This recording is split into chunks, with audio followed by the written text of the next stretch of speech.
আজ আমাদের মাতা ঠাকুরানীর জন্মদিন।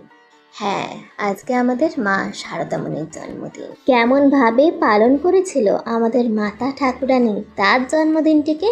চলুন আজ আমরা সেই গল্পই শুনবো। না, শুধু শুনলে হবে না, কিন্তু আমরা মনে মনে পৌঁছে যাব জয়রামবাটিতে মার নতুন বাড়িতে। সালটি ছিল 1324 সালের 20 পৌষ। শ্রী শ্রী মাতা ঠাকুরানীর জন্মতিথি। মা দেশে আছেন, নতুন বাড়িতে বাস করিতেছেন। দেশ দেশান্তরের ভক্তদের যাতায়াত লেগেই আছে।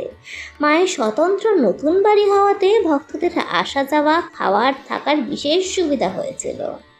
জন্মতিথি 2-4 দিন পূর্বে পূজনীয় কপিল মহারাজ, কলকাতা হইতে পূজনীয় শরৎ মহারাজ, গোপাল মা ও অন্যান্য ভক্তগণ প্রদত্ত নতুন বস্ত্র, ফল, মিষ্টি এবং মায়ের সংসারের নিত্য ব্যবহার্য নানা দ্রব্যাদি লইয়া উপস্থিত হইলেন।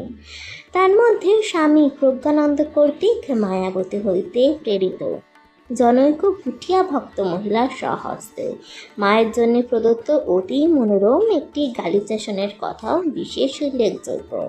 নানা স্থান হইতে সাধু ভক্তের সমাগম এবছর জয়রামবাটিকে উৎসবময় করে তুলেছিল।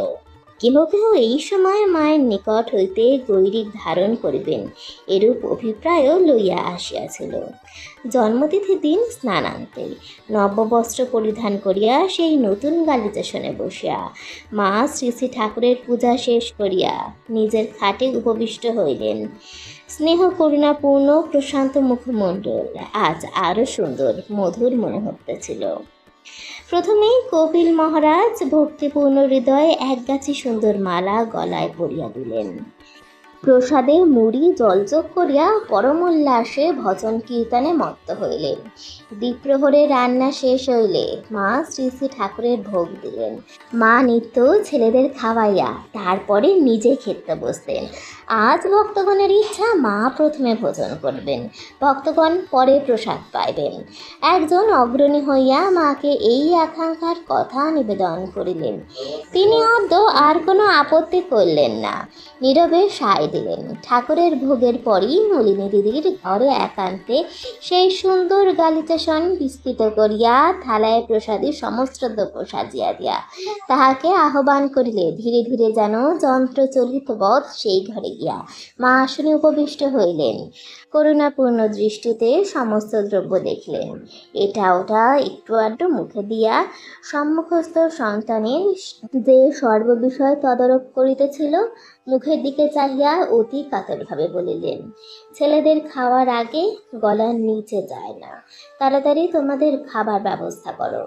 এই কথা বলিয়াই হাত মুখ ধুইয়া উঠিয়া পড়িলেন এবং নিজের ঘরে বসিয়া দরজার গোড়ায় ছেলেদের খাওয়া দেখিতে বসলেন।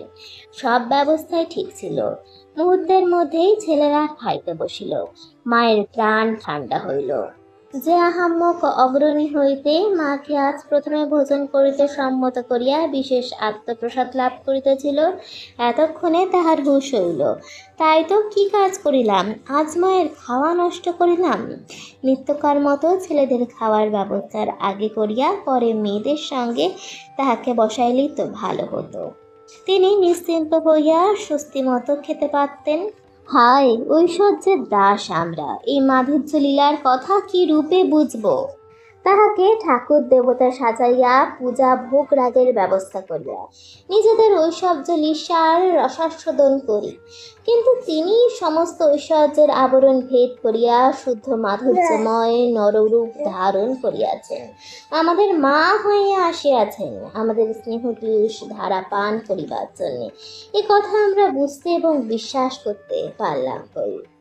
ঠাকুর মা স্বামীজির কৃপা আপনাদের সকলের উপরে বর্ষিত হোক। সবাই ভালো থাকুন, সুস্থ থাকুন। জয় মা ভবতারিণী। ভিডিও ভালো লাগলে অবশ্যই লাইক, শেয়ার আর এই চ্যানেলটিকে সাবস্ক্রাইব করবেন, যাতে আমি যখন একটি ভিডিও আপলোড করব আপনার কাছে প্রথমে নোটিফিকেশনটা গিয়ে পৌঁছায়। জয় মা শারদামণি।